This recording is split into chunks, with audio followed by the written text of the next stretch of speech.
I froze at the kitchen door, my hand still on the handle, when I heard words that quietly shattered everything I believed about them, and in that moment I did not breathe, I did not move, I simply stood there, listening, as my world shifted in silence, because just seconds earlier I had walked down that hallway thinking I was part of a family, thinking I was finally accepted, thinking that the cold distance I always felt was just in my head, but the voices inside that kitchen told a different truth, a truth that was not loud, not dramatic, but precise and cutting, like a blade that does not need force to wound. I heard my future mother-in-law speaking first, her tone calm but firm, the same tone she used in front of guests when she spoke about respect and values, but now there was no warmth in it, only control, only certainty. She said that I was temporary, that I would never truly belong, that I was useful for now, nothing more, and each word landed slowly, as if they were being placed carefully to hurt without leaving visible marks.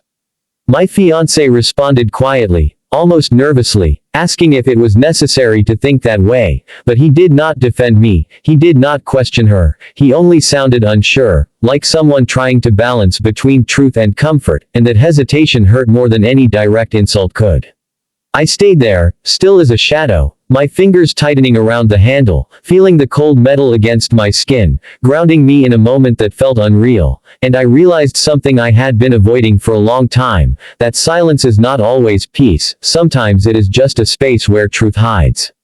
I stepped back slowly, careful not to make a sound, because I did not want them to know I had heard, not yet, not like this, and I walked away from that door as quietly as I had come, but I was not the same person anymore, something inside me had shifted, not broken, but changed, like a foundation that reveals cracks only after pressure.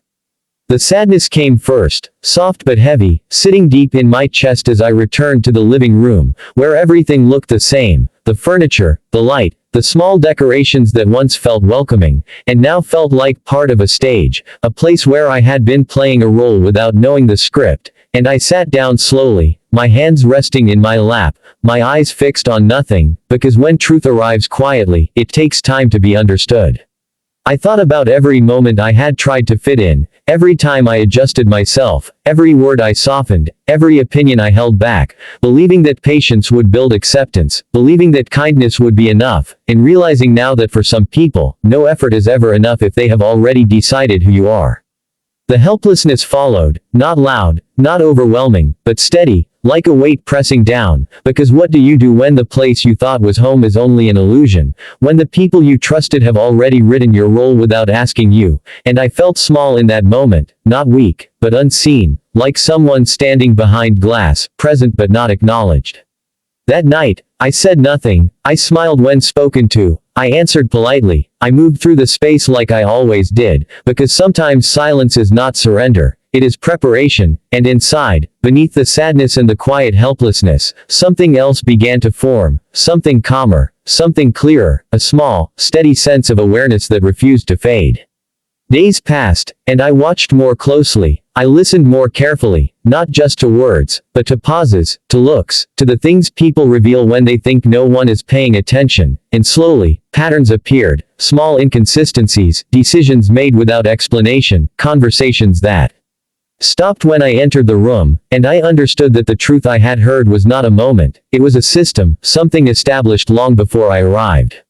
But with that understanding came a different feeling, not anger, not yet, but a quiet hope, the kind that does not rely on others, the kind that begins when you realize your value does not depend on someone else's approval, and it was not loud, it did not change my actions immediately, but it stayed with me, steady, like a light that does not flicker.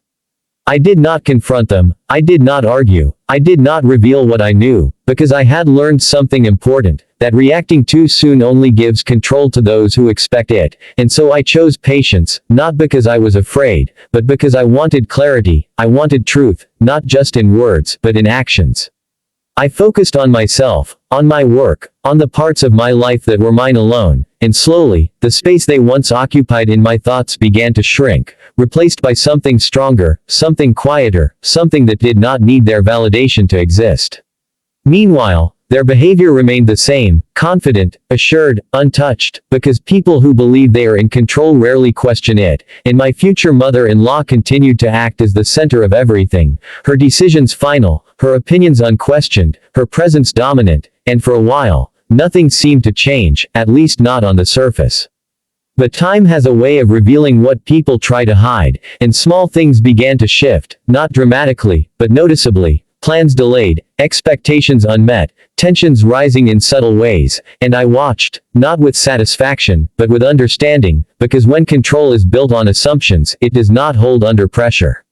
One evening, weeks later, there was a gathering at the house, important guests, conversations about business, about partnerships, about future plans, and I was there, present as always, polite, composed, part of the scene but not truly included, and as the evening unfolded, something unexpected happened. A topic arose that required decisions, real ones, not just opinions, and suddenly, the room changed, voices hesitated, certainty wavered, because the answers they needed were not as simple as they believed. Documents were brought out, discussions turned more serious, and for the first time, I saw uncertainty in the eyes of someone who had always seemed untouchable, and in that moment, something aligned, not by chance, but by time. I listened, I observed, and when the moment came, I spoke, not loudly, not aggressively, just clearly, addressing the issue with facts, with knowledge they did not expect me to have, because while they had been underestimating me, I had been building quietly, learning, understanding, preparing without announcing it. The room fell silent, not out of shock alone, but out of realization, and I saw it then, the shift, subtle but undeniable, the moment when perception changes, when someone who was overlooked is suddenly seen differently. My future mother-in-law looked at me, not with warmth, not with approval, but with something new, something she had not shown before, uncertainty, because control depends on predictability, and I was no longer predictable to her. I did not push further. I did not take advantage of the moment to prove a point. I simply said what needed to be said and stepped back, allowing the truth to exist on its own, because real strength does not need to be repeated to be understood. After that evening, things were different, not immediately, not completely, but enough. Conversations changed tone, attitudes shifted slightly, and while they did not apologize, while they did not admit anything, the space I occupied was no longer the same, it had weight. Now, presence, recognition. My fiancé approached me later, his voice softer, his eyes more honest, and for the first time, he spoke without hesitation, not to defend, not to excuse, but to understand, and I listened, because patience had brought me to this moment, and I wanted to see where it would lead. I did not tell him what I had heard that day at the kitchen door, not because it did not matter, but because I no longer needed it to define me, I had already moved beyond it.